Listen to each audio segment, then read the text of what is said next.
My name is Maxim and I'm the CEO of MarketsView. This video is going to be really important as I'm going to mention two very important concepts. First being EPS, earnings per share, and second one being PE ratio, price to earnings ratio. But first things first, earnings per share. The formula is now appearing on your screen. How do we calculate earnings per share? We take the total net profit of the company and divide it by the number of shares outstanding. Okay, let's start. Net profit. Net profit. Okay, how do we get net profit and what's the difference from profit in general?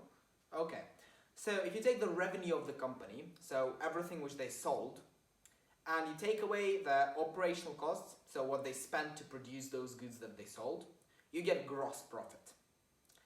When you take out all the other expenses, you get the net profit. This is the net profit we're talking about here. You may also hear this called net earnings or net income. So you take that net profit and you divide it by the number of shares outstanding. Here you get earnings per share. Why is earnings per share an important concept? Okay, earnings per share show you how much the company earns per share you own. How is that important and how can we use that? Earnings per share, firstly we need to mention two things. Earnings per share, they can be actual earnings per share and they can be forecasted earnings per share. When analysts analyze a particular company, they forecast their earnings per share for the future, either quarter or a year. And then you need to actually think if that forecast is too high or too low. If you think that the forecast is too high, maybe you need to sell that company to go short. But if you think that forecast is quite low, you can go into that company, you can go long, you can buy the shares.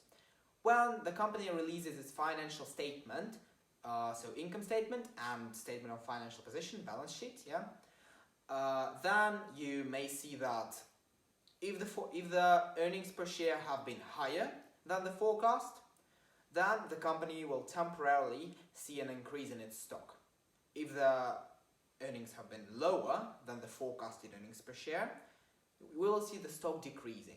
But again, that will be temporary and in some time the stock will get back to its long-term trend. That's earnings per share. You can compare earnings per share of the companies to its competitors or to previous time periods earnings per share. So earnings per share past year, in the previous year to the past one, in the previous 5 years, whatever you want. That's earnings per share. Now taking the concept of earnings per share, we move it forward to the PE ratio. Price to earnings ratio is a very simple but very important financial valuation metric. Let's look at the formula again. So we take the price of the company, the price of its stock, the price for which you can buy one share, and you divide that by the earnings per share, which we just had a look at. What you get? So that's a multiple. That's a multiple of how much you pay to how much the company earns.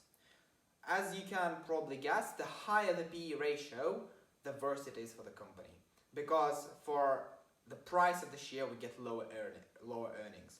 Low PE ratio, on the other hand, shows us that the earnings are quite high compared to the price you have to pay for one share.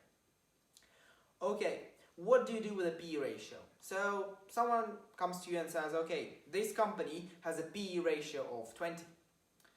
And what does that mean to you? Okay, 20. Does that make any sense? No, it's just a number. What you can do here is you can find yourself a rule of thumb, which you use. You either come up with one yourself or maybe you find one in the internet, because some people suggest some rules of thumb. And if the PE ratio is greater than some value, you think that the company is overvalued. If the PE ratio is lower than a particular value, you think it's undervalued.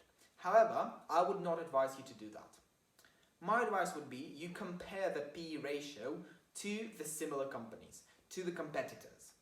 So you take the PE ratio of all those competitors competing in one sector, one country, one market, and you compare their PE ratios.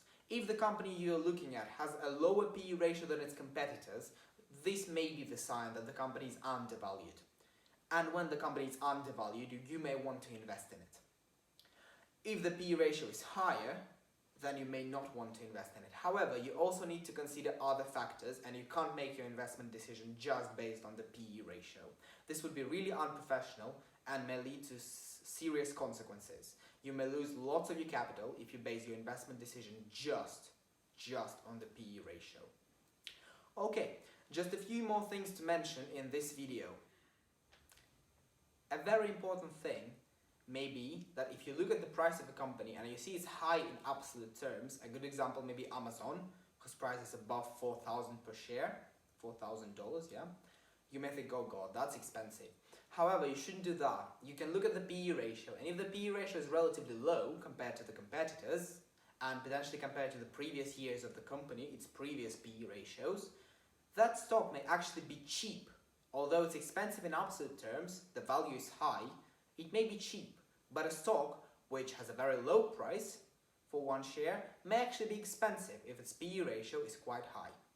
Now you are aware of a few very important financial valuation metrics used in fundamental analysis. Now you know how to look at the company's statements, and you will actually understand what EPS is and how we can use it to compute price to earnings ratio. Last thing in this video will be that if you want to find a PE ratio for any company, you can use Yahoo Finance as a source, as they provide you with both the current PE ratio and the forward PE ratio. Thanks a lot for watching, and stay tuned for the following